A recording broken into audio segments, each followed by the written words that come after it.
অবৈধ কালো আইন লড়াই করো সারা বাংলার কর্মচারী আমার সোনার বাংলার লক্ষ কর্মচারী না মানবো না আদালত কর্মচারী বালাই কর্মচারী অবৈধ কালো আইন সারা বাংলার কর্মচারী বালাই কর্মচারী বালাই কর্মচারী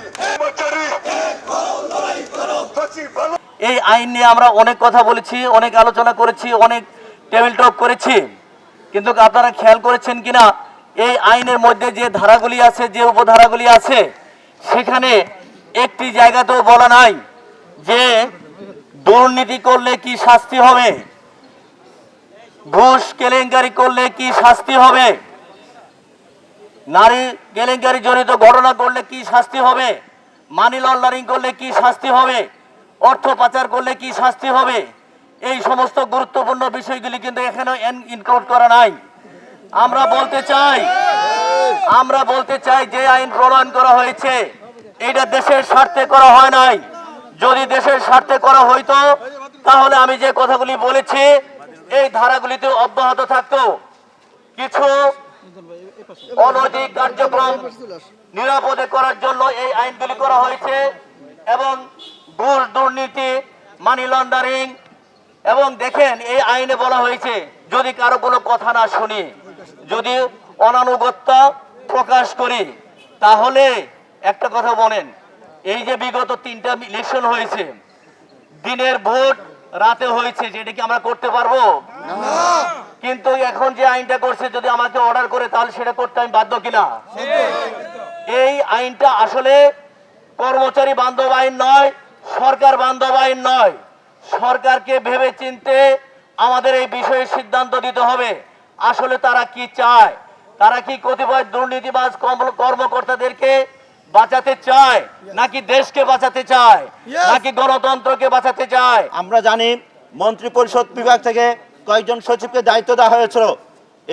এই সচিবগণের উপর আমাদের সম্পূর্ণ আস্থা এবং বিশ্বাস ছিল যে মাননীয় প্রধান উপদেষ্টা দেশে আসার পর আমাদের জন্য একটা ভালো সুখবর দিবেন, কিন্তু আমরা দেখছি যে এখন পর্যন্ত আমরা কোনো সুখবর পাচ্ছি না এবং ভালো লক্ষণও পাচ্ছি না।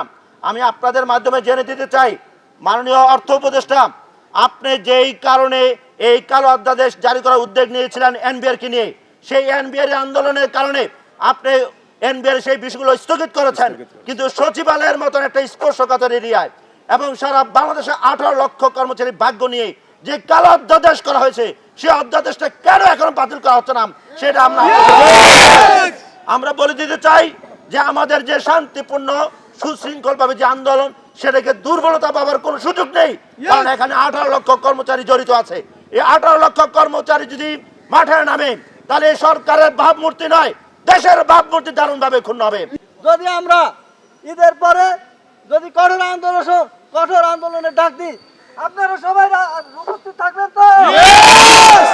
সমস্ত দপ্তর, সংস্থা, মন্ত্রণালয়, বিভাগ, প্রাথমিক বিদ্যালয় থেকে শুরু করে সকল প্রকার স্বাস্থ্য সেক্টর কর্মচারীরা ঈদের পরে এক কঠোর আন্দোলনের প্রস্তুতি নিয়ে উপজেলা, জেলা এবং ইউনিয়ন পর্যায়ে সরকারের যেখানে যে সংস্থায় কর্মচারীরা কর্মরত আছে সকলে ঐক্যবদ্ধভাবে এই সফল আন্দোলনকে বাস্তবায়ন করবে ইনশাআল্লাহ।